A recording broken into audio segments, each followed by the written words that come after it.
like me coming back within the taxi industry, as people were coming in for consultation with their problems or whatever, he will just inform them that in my absence, Sibanyoni is there. And so you were essentially an assistant to him? Correct.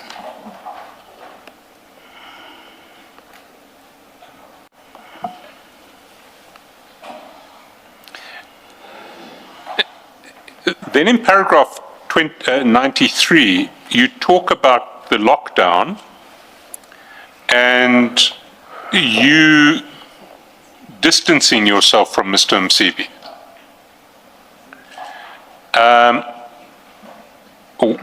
What was that distancing beyond deciding that you weren't going to commute daily for meetings at the farm? Yeah, the order of COVID-19, when it started, no one was visiting anyone. It was a national order. So for me, it helped me a lot. Even if we can communicate, we can't see each other. And the COVID lasted for quite a number of years. So for me, it became the buffer. Always it's the reason, because there's COVID. I mean, when there's COVID, obviously there's danger. I can come visit you, I inherit COVID, I go back to my family, then there's danger. Therefore, for me, it helped me a lot. I use the COVID-19 reason as to the main reason of no more visiting him. Even when it gets relaxed, I also insisted that COVID is too dangerous, because every day you find in the news, a number of people are dead. Therefore, you can't force me to come see you based on those reasons. But I at the back of my mind, I know as to why I'm doing that. And then you speak about a telephone call where you confronted him about his attempt to assassinate you in 2006. Do you know approximately when that call took place? It was a call during 2020. It's not me calling, it's him calling. Because of me no more assisting him, no more coming close to him, on the telephone calls. Then in that call, as he was calling me, what he said was, you can see that nowadays I'm playing a distance figure out of him. Then yes, I agreed that yes, one reason was I mentioned COVID, but he didn't take that lightly. It's like he didn't take that as a reason, because we could take a mask and go visit. Like life was normal that other way. But I refused just to be closer to him. Then number two, he asked me, what is it that I'm going to do because if I'm no more in contact with him or having a good relationship, I will not operate my taxis. Then I said, no, brother, no, I will not operate, because it happened in 2006 and 2007.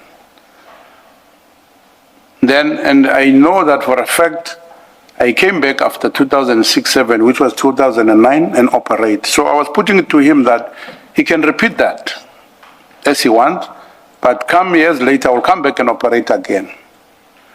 And as to how will I come back at the time, I didn't know, but what I said to him was he must never call me again, so that we're no more discussing these things of visiting one another or each other, and be in the space of a broader taxi industry. So essentially at that point your relationship broke up. Yeah. Can we then pick up at paragraph 96?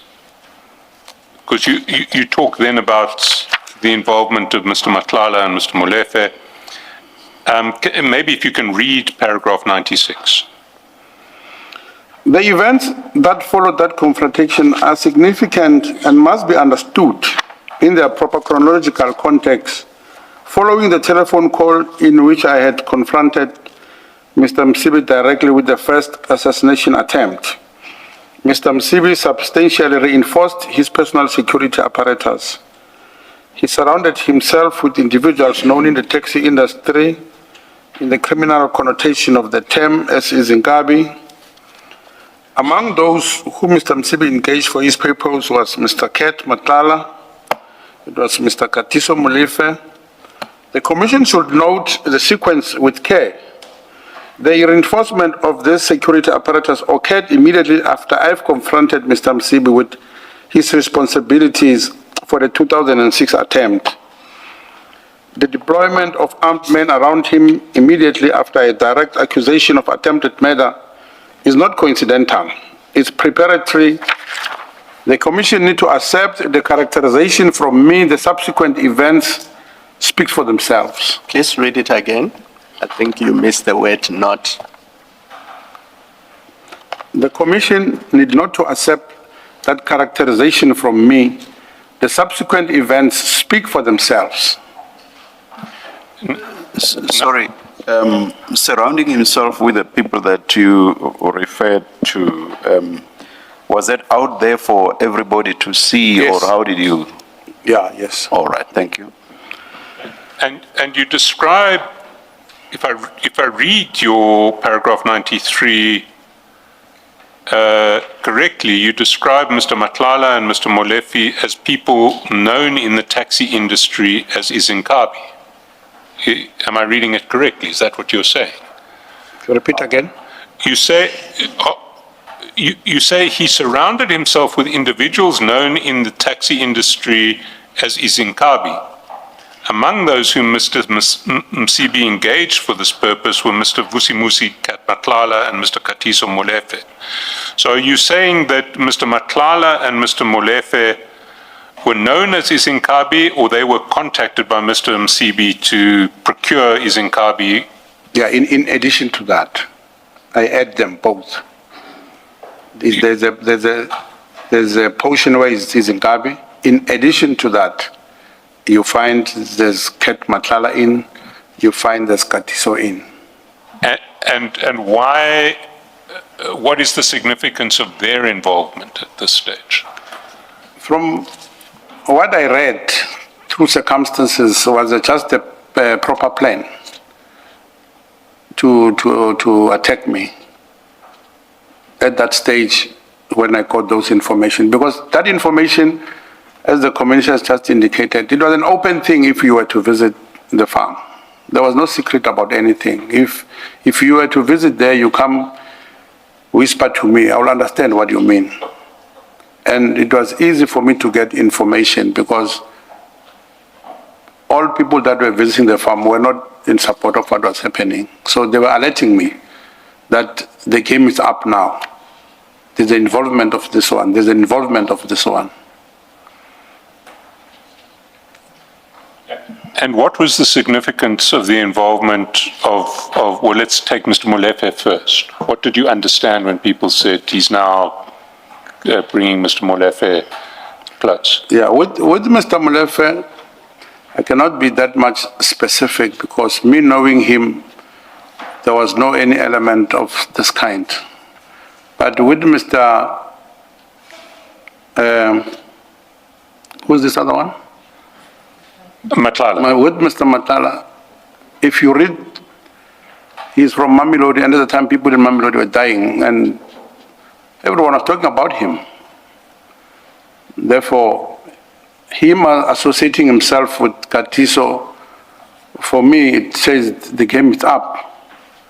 You said Katiso, you mean Mr. Matlala? No, Molefe. Katiso is Molefe. So who was associating with Katiso? Both. Msibi and Matlala. It's Katiso, then at the top you'll find Msibi.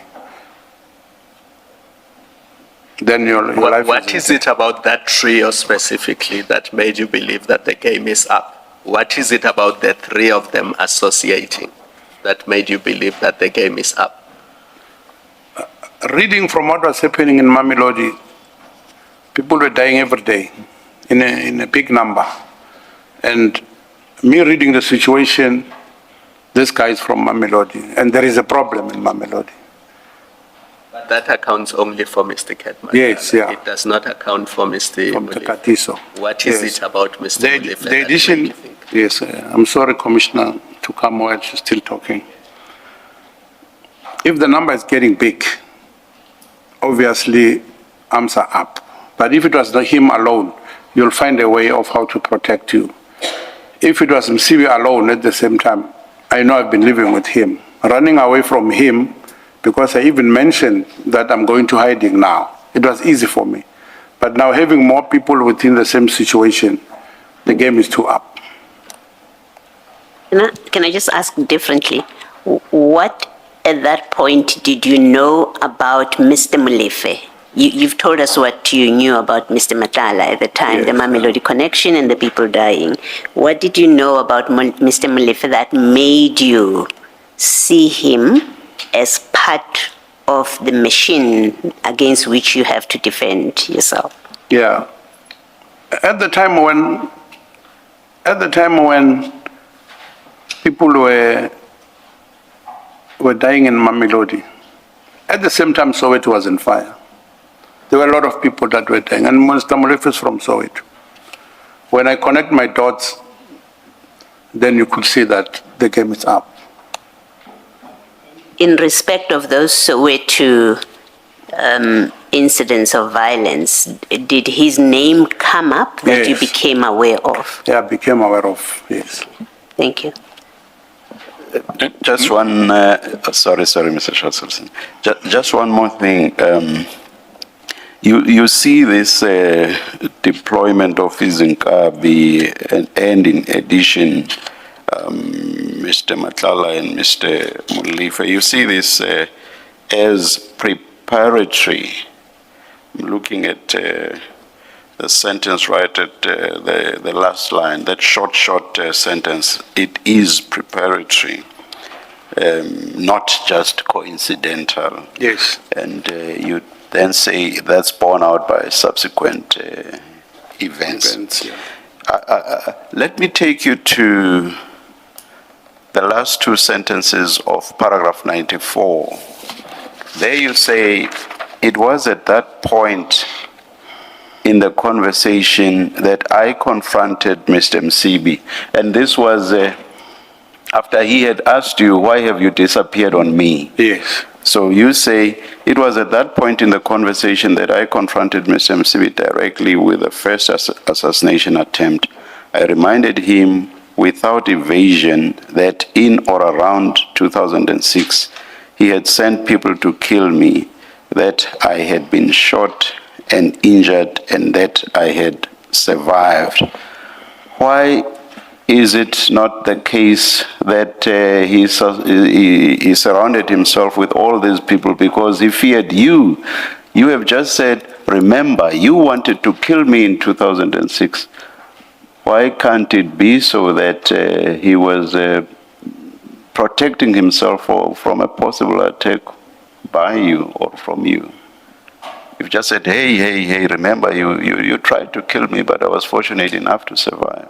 Why is that not so? Commissioner, I think it's a vice versa situation. How so? If he surrounded himself with izinkabi, it was not a protection, it was an attack to me. I didn't have anything at the time. I went strictly into hiding. Yes. So, and getting to know about izinkabi, as a human being, I've got friends within the industry. You'll hear them calling you that there's a bunch of people that are coming to assist Mr. Mswazi in Gauteng. And we understand that the fight is between you and him. Please take care of yourself. Then you'll find people at the same time that were visiting this very same farm, on their way coming back from the farm, that your name has been mentioned. Take care of yourself. Thank you.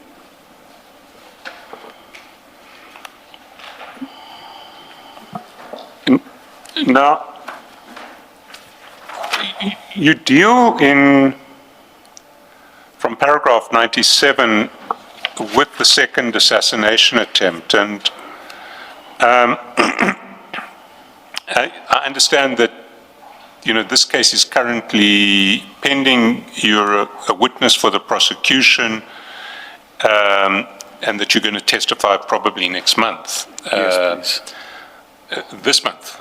Yeah, this month, yes. Yeah. Not that many days left this month, but soon. What I do want to clarify, you talk about linkages of weapons. We've done our own, we've seen our own ballistics evidence here, and can I clarify with you what the case number of the assassination was? Is it the Littleton case, number 16708 of 2022? Correct. Thank you. You ask that for the sub judice principle we don't go into the detail of that second assassination attempt. So Please. maybe we should pick up then on page 38, paragraph 100. And Paragraph 100. paragraph 100, and there's a specific issue there.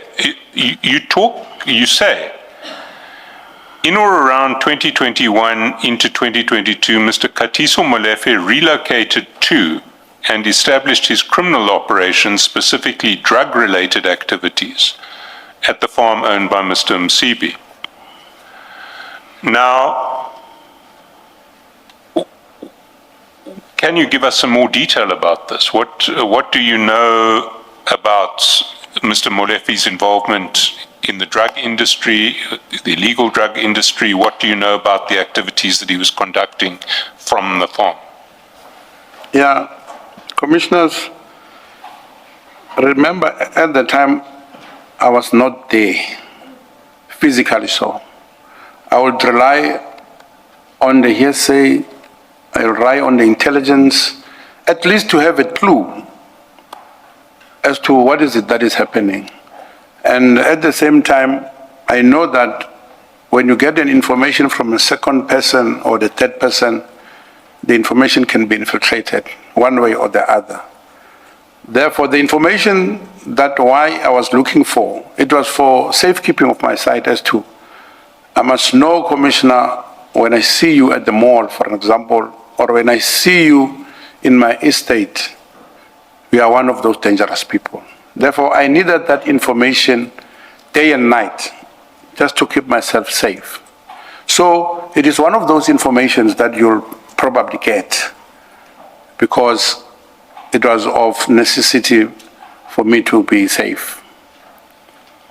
This suggests that you knew for a fact that before this date, Mr. Katiso Molefe was conducting these activities somewhere else, and then Yes. you were told that he moved them to the farm. Yes, that was the... Just take us a step back. Okay. You knew that he was involved in these activities, and then presumably somebody would have told you that those activities have moved to the farm.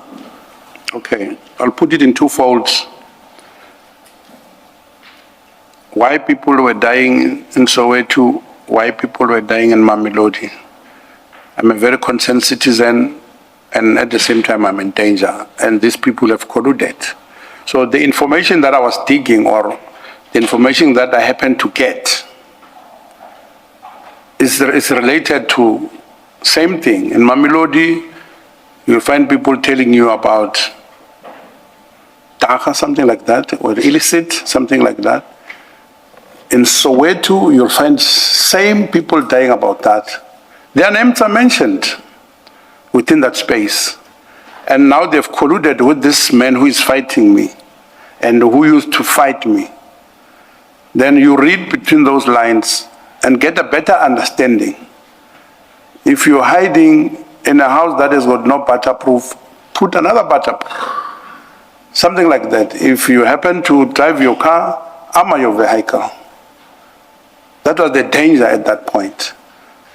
And to a certain extent, even if I was shot at, but to a certain extent, I can take it that it helped me because between 2020 and 2022, it tells you that I was able to evade that space.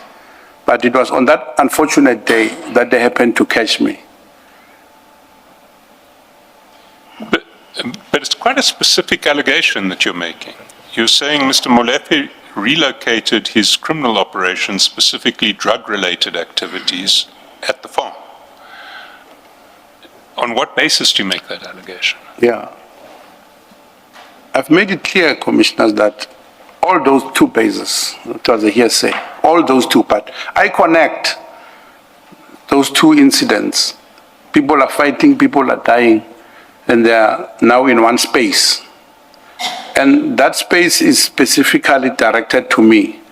It was better if one was operating from his own space. And the intelligence that was coming to me, you get an intelligent commissioner that is live. It's easy for you to get an intelligence that is live from the farm. Brother, I'm here by the farm, I see this one, I see this one. I'm just worried about you. Where are you? Then I will say, I'm in the hiding. Thank you so much. Mr. Sibanyoni, in this commission, there's a name that people have mentioned. I don't know, maybe they don't fear this person, but when it's him involved, people have found it easy to say, I've heard it from Sergeant Nkosi. He's the one who told me this. Is he the source of your information? No. On this specific No. issue? No. Okay.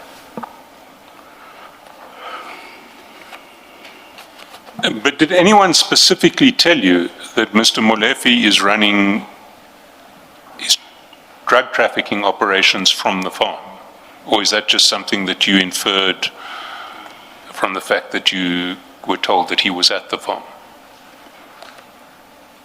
Can I repeat again, sir? Did anyone specifically say to you, Mr. Molefe is now running drugs out of the farm? No, no, not at all. And even that Matlala is running a drug-related business, the direct information I didn't get. But as a citizen, I would hear that this one is operating like this one is operating like this. I still have difficulty because in this paragraph you say, Which paragraph? Commissioner? paragraph 100, Mr. Sibanyoni, Okay. midway, you say, in or around 2021 and into 2022. And you don't say, I was told or I heard. You say, Mr. Katiso Molefe relocated to and established his criminal operations, specifically drug-related activities at the farm owned by Mr. Msibi. So you're stating that as if it is something that you know personally. And that's what we're trying to clarify. Do you know this personally or did somebody else tell you? No, and if somebody else told you, who is that person? Somebody told me, to be precise, because 2021, 2022, I was completely not there. So let's take it that somebody else told you. Yes, Are you yeah. prepared to tell us who that person is? It's an easy thing to do because I'm trying to assist the commission as well. Yeah. It's not that unfortunate part. It was my chairman at one of my associations, and he's passed on recently through natural death. Yeah, he was a close confidant to myself. All right, thank you. Yeah.